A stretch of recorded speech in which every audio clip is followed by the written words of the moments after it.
Hello बच्चों, let's see the question and the question is sucrose on hydrolysis gives. जो हमारा sucrose होता है बेटा वो हमें हाइड्रोलिसिस के बाद क्या देता है ये हमें बताना है।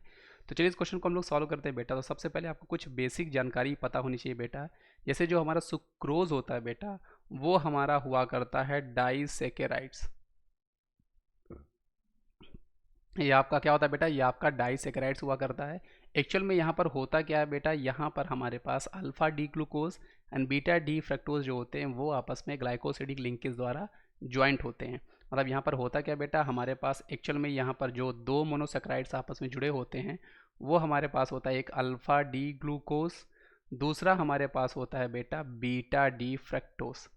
बीटा डी फ्रक्टोज ये दोनों आपस में होते क्या हैं बेटा, ये कार्बन वन मतलब अल्फा डी ग्लूकोज का कार्बन वन और बीटा डू फ्रक्टोज का कार्बन टू, ये दोनों आपस में बेटा ग्लाइकोसिडिक लिंकेज द्वारा जुड़े होते हैं और इस तरह से हमें सुक्रोज मिला करता है। इसलिए जब हम इसकी हाइड्रोलिसिस करेंगे बेटा तो यहाँ पे जो हमें प्रोडक्ट मिलने वाला है वो हमें alpha D glucose and beta D fructose मिलने वाला है। अगर आपको बेटा इसका स्ट्रक्चर बना के क्रॉस चेक करना है तो आप इसका स्ट्रक्चर बना के देख सकते हो। जो हमारे स्ट्रक्चर कुछ बनेगा बेटा, तो अल्फा डी ग्लूकोज का हमारा स्ट्रक्चर कैसे बनेगा, वो हमारे पास स्ट्रक्चर उसका कुछ ऐसा बनने वाला है ना। वो आपको पायरेनोज जैसा स्ट्रक्चर हमें मिलेगा।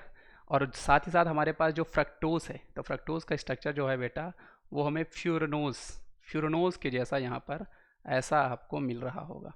अब यहाँ पर मैं आपको बना दूँ बेटा, यहाँ पर आपके पास है CH2OH, यहाँ पर हमारे पास है H।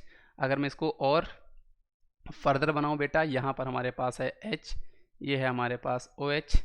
इसको अगर मैं बताऊँ बेटा तो यहाँ पर आपके पास H आ जाएगा, यहाँ पर आपका OH है। यहाँ पर मैं बताऊँ बेटा तो ये हमारे पास OH, यहाँ पर हमारे पास H है।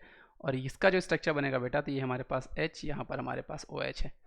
अगर मैं आपको इसका बीटा डी फ्रक्टोज का स्ट्रक्चर बनाऊँ बेटा तो यहाँ पर हमारे पास CH2OH और उसके साथ साथ यहाँ पर हमारे पास बेटा OH रहेगा। उसके बाद बेटा यहाँ पर हमारे पास जो दो कार्बन है यहाँ पर हमारे पास H और OH रहेगा। यहाँ पर मैं बात करूँ बेटा तो ये आपके पास H है, यहाँ पर हमारे पास OH है। और इस कार्बन की अगर मैं बात करूँ तो यहाँ पर हमारे पास H और CH2OH हमें मिल रहा होगा। अब एक्चुअल में होगा क्या बेटा, यहाँ से OH और H, यहाँ से ये क्या होंगे बेटा, आपका वाटर मॉलिक्यूल बाहर गया होगा और ये आपस में बेटा यहाँ से ग्लाइकोसिडिक लिंकेज द्वारा आपस में ऐसे जुड़े होंगे। तो आई होप आपको ये समझ में आया होगा बेटा। इसीलिए जब हम क्या करेंगे, इसका हाइड्रोलिसिस करेंगे तो यहाँ पे हमें जो प्रोडक्ट मिलने वाला है वो आपको alpha D glucose and beta D fructose मिलने वाला है। साथ ही साथ सुक्रोज हमारा जो होता है वो आपका मोनोसेक्राइड्स डाइसेक्राइड्स होता है। तो आपको पता होना चाहिए। आई होप आपको ये समझ में आया होगा बच्चों। Thank you.